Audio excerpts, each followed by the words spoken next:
Lundi 12 septembre.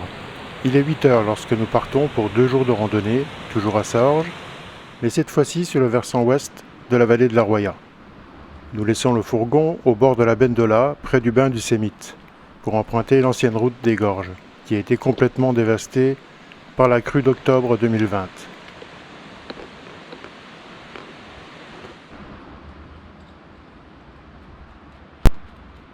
Aujourd'hui, nous allons monter jusqu'à l'ancienne bergerie d'Antouna, environ 7 km à parcourir, pour un dénivelé positif de 800 mètres.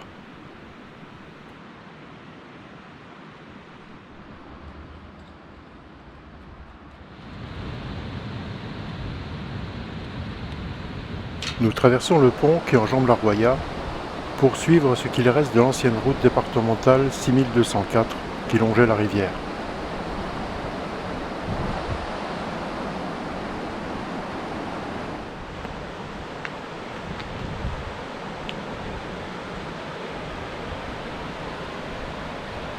Si le pont a globalement résisté à la violence de la crue, la route, elle, n'est plus qu'un souvenir par endroits, car elle a été complètement emportée par le courant.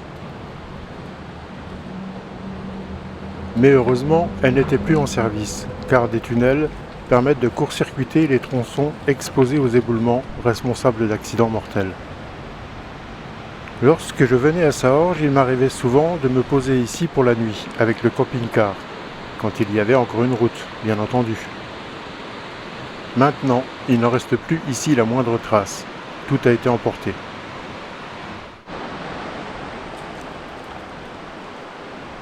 Nous rejoignons la sortie du tunnel et devrons emprunter un petit morceau de route.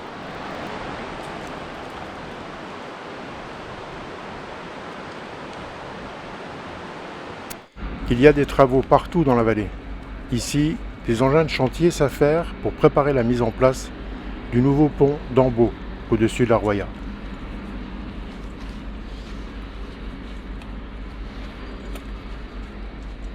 Allez, c'est parti!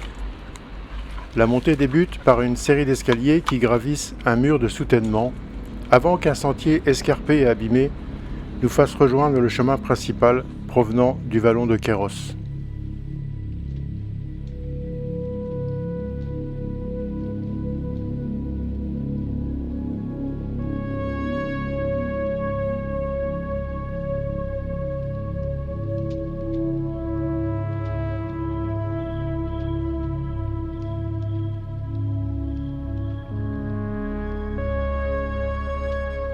La pente est bien raide, jusqu'à la bifurcation avec le sentier allant en ruine du château de Malmort. Il faudra longer une crête jusqu'à la côte 971 mètres avant de descendre jusqu'à la ferme de Campé. Ensuite, un morceau de piste désagréable conduit à la Laguna, point culminant du parcours à 1100 mètres d'altitude, alors que nous sommes partis de la côte 340 mètres au bord de la Bendola. Après avoir longé la cuvette de la Laguna, nous descendrons dans la forêt d'Antouna pour arriver à l'ancienne bergerie. Après l'escalier, le sentier est chaotique et la progression n'est pas facile.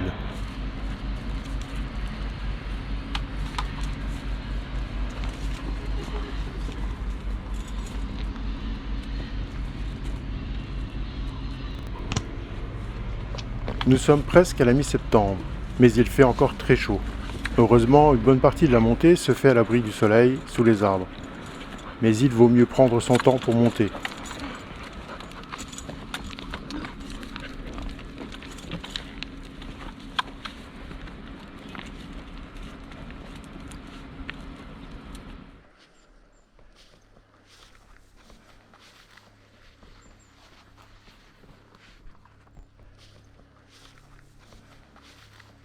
Les bruits des engins de chantier diminuent au fur et à mesure que nous montons. Bientôt, nous retrouvons le calme de la montagne.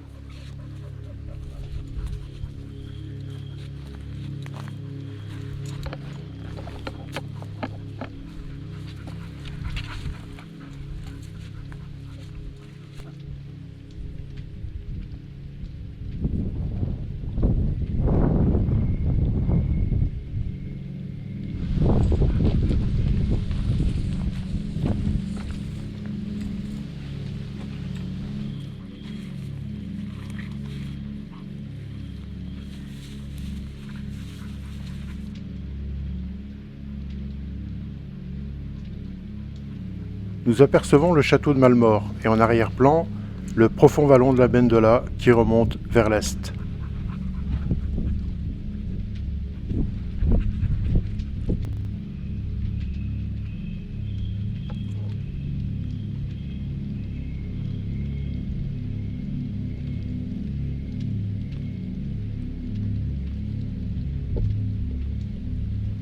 Il est midi et une pause déjeuner à l'abri du soleil s'impose.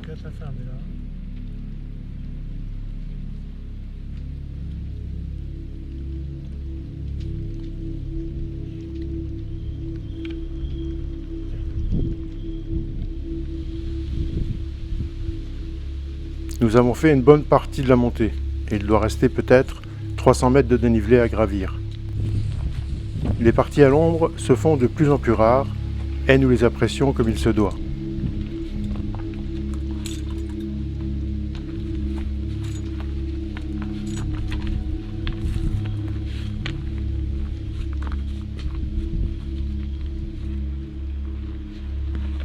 Le sentier passe à proximité d'un casoun qui a dû servir autrefois d'abri pour les bergers.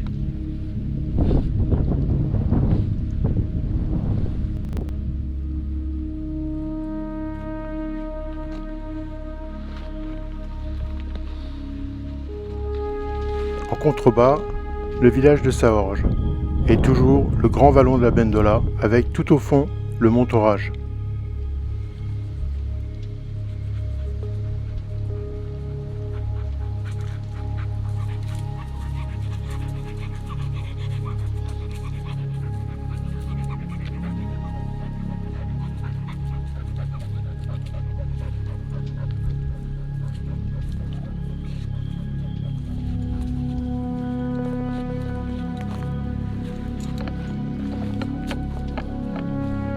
Nous allons maintenant longer le sommet de la crête avant de descendre vers Campé.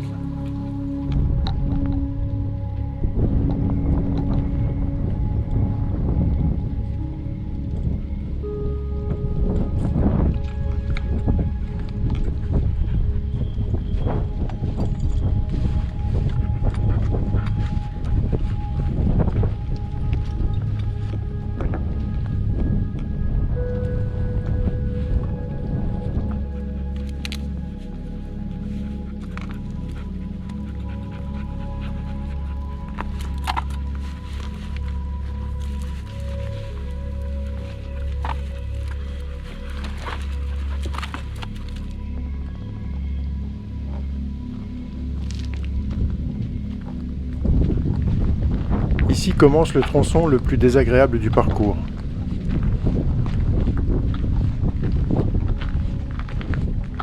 Le plus souvent en plein soleil, il faut avancer sur cette piste caillouteuse bien pentue. Bella a plus de facilité que nous à trouver un peu d'ombre.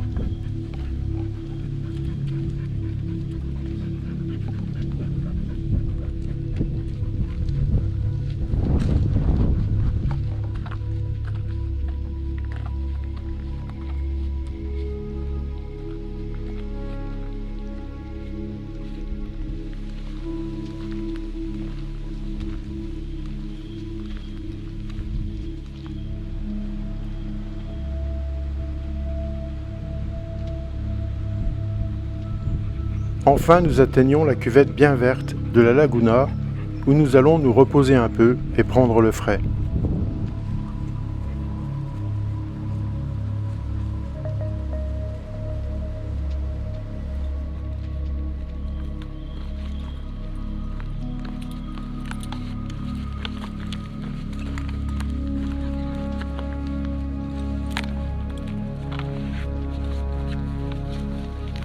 À l'extrémité sud-ouest de la Laguna, un sentier descend rejoindre la piste que nous avions quittée.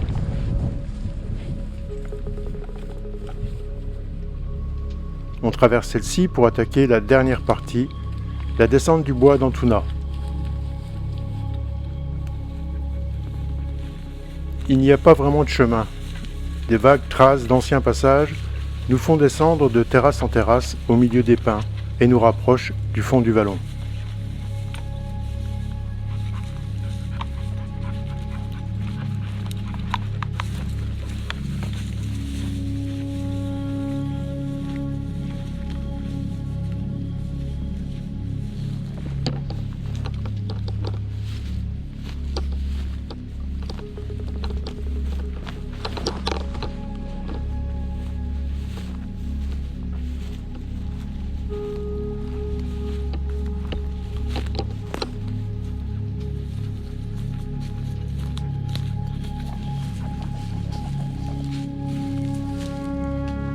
Voici le toit voûté de la bergerie, que l'on distingue à peine, tellement il se confond avec l'environnement. Un petit tour à l'intérieur, en entrant par la cuisine.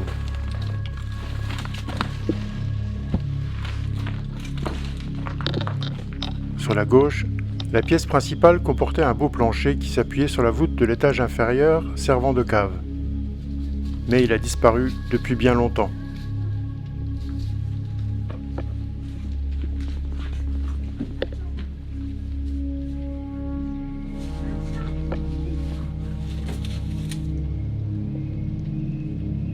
Le bâtiment a été construit dans la première moitié du XIXe siècle et sa structure demeure bien stable, même s'il reste ouvert aux 4 vents.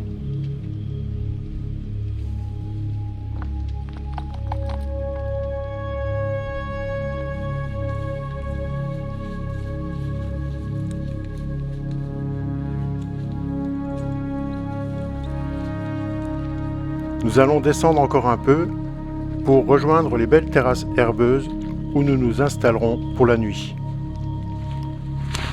Pas difficile de trouver un endroit bien plat ici. Il faut juste enlever les chardons agressifs avant de s'asseoir.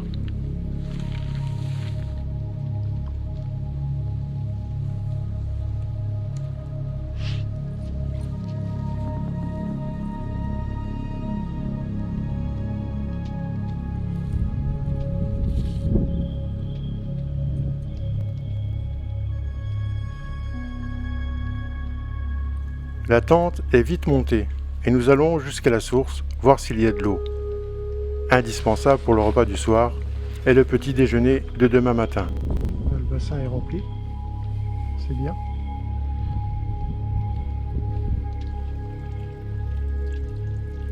Nous récupérons l'eau un peu plus bas dans un bidon étanche qui servira de réservoir pour l'occasion.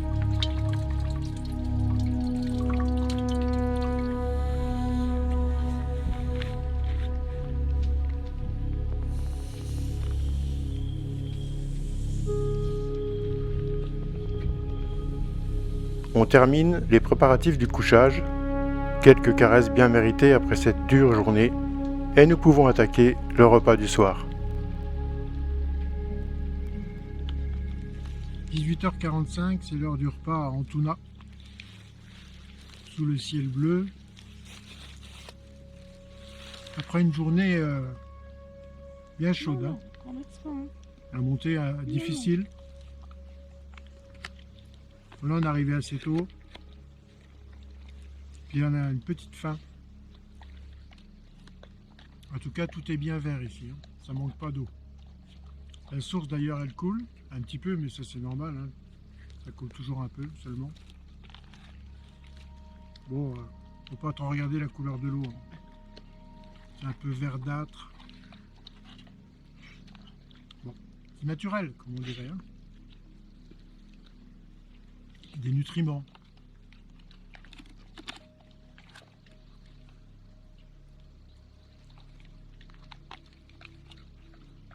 Ben là, l'air d'apprécier, ça Ah bah voilà. Ta ration est bonne? À l'air. C'est bien. Là, le jour tombe vite maintenant, hein.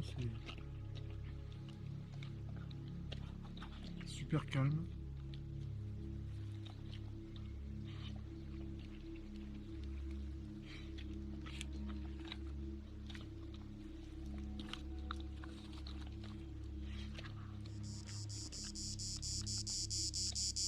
Le soleil se couche et nous serons bientôt enveloppés par la nuit qui s'annonce bien calme.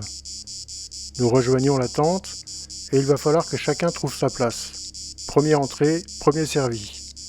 Étant entré le dernier, je vais devoir négocier ferme pour ne pas dormir dehors.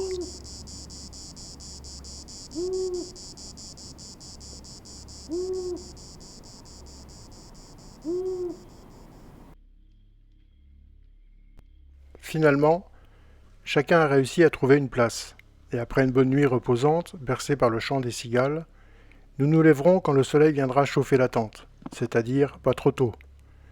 Le ciel se voile un peu, et le temps semble tourner à l'orage.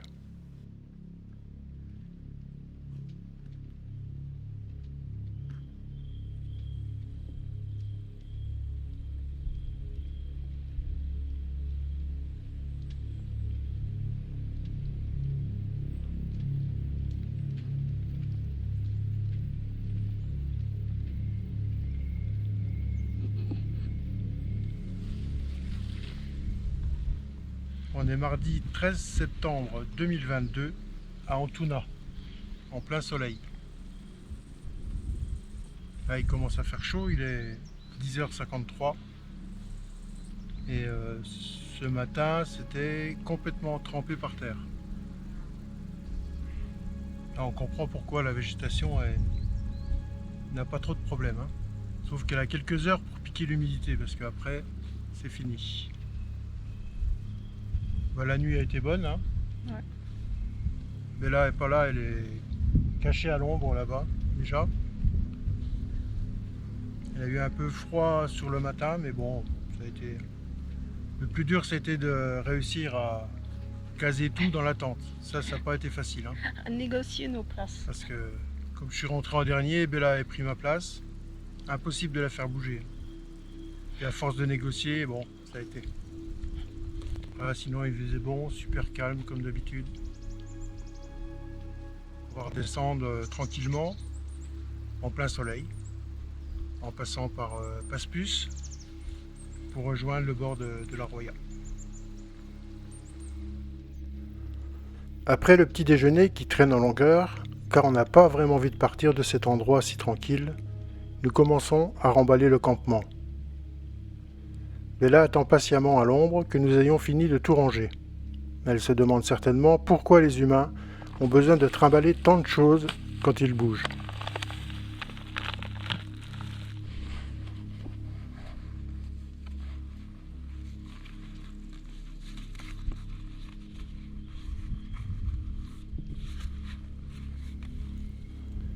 En contrebas de la terrasse où nous avons passé la nuit, un sentier va rejoindre le bout de la piste, près de la ferme de Panijor.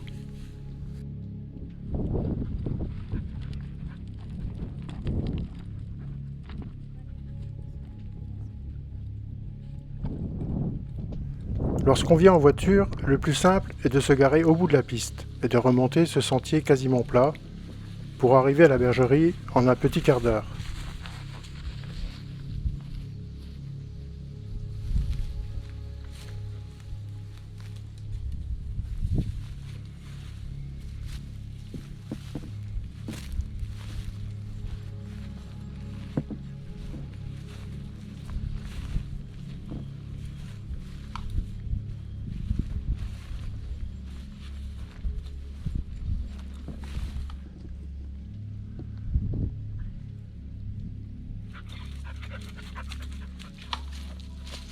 Depuis Panijor, on a une belle vue plongeante sur le village de Breil-sur-Roya.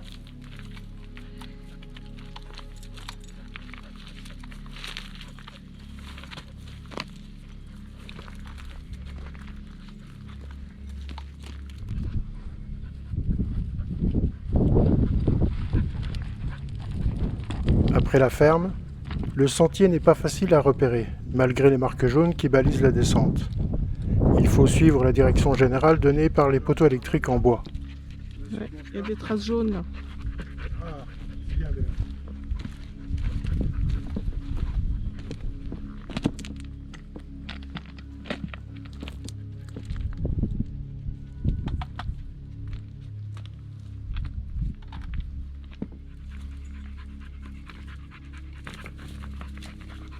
Un peu plus bas, le sentier est bien visible, mais la progression sur les cailloux qui roulent en permanence sous les pieds est assez fastidieuse.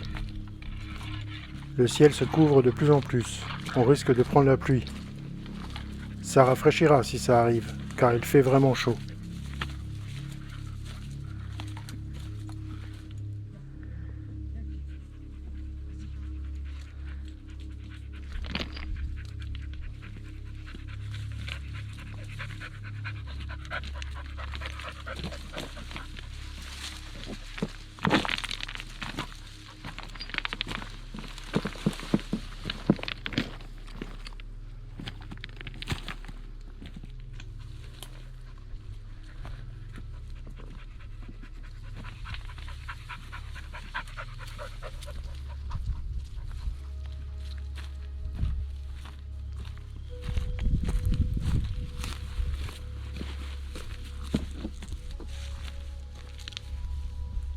Nous arrivons à la chapelle de Paspus, qui est dans un triste état. D'ailleurs, elle ne semble plus fréquentée et la porte est condamnée. De toute façon, qui pourrait bien y venir? Il n'y a personne ici, visiblement.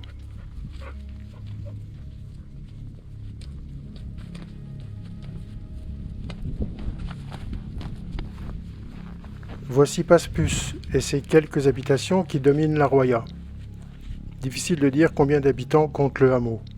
En tout cas, nous ne verrons personne lors de notre passage.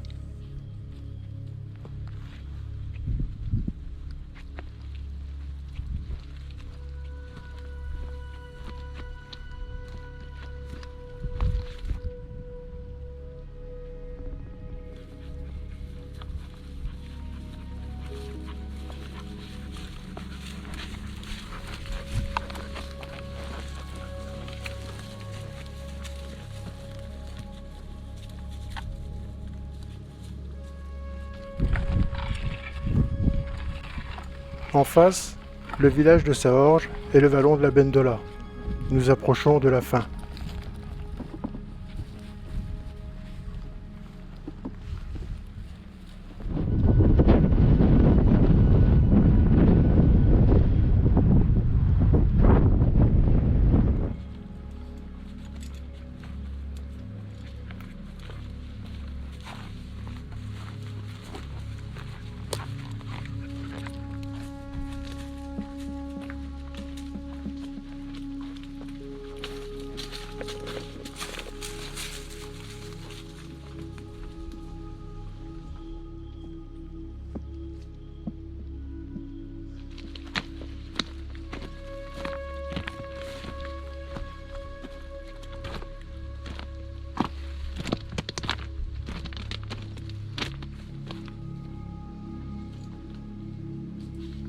Au début du sentier qui monte depuis le bord de la Roya, un habitant de Passepus a eu une délicate attention. Des bouteilles d'eau sont mises à disposition des marcheurs qui montent à Passepus. Ce n'est pas très courant, il faut dire.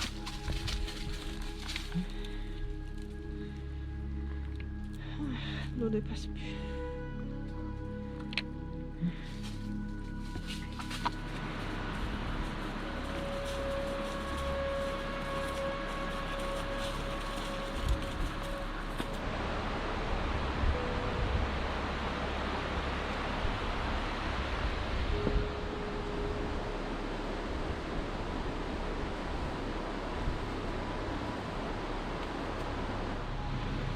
Ça y est, nous sommes presque revenus à notre point de départ, sur l'ancienne route de la vallée de la Roya.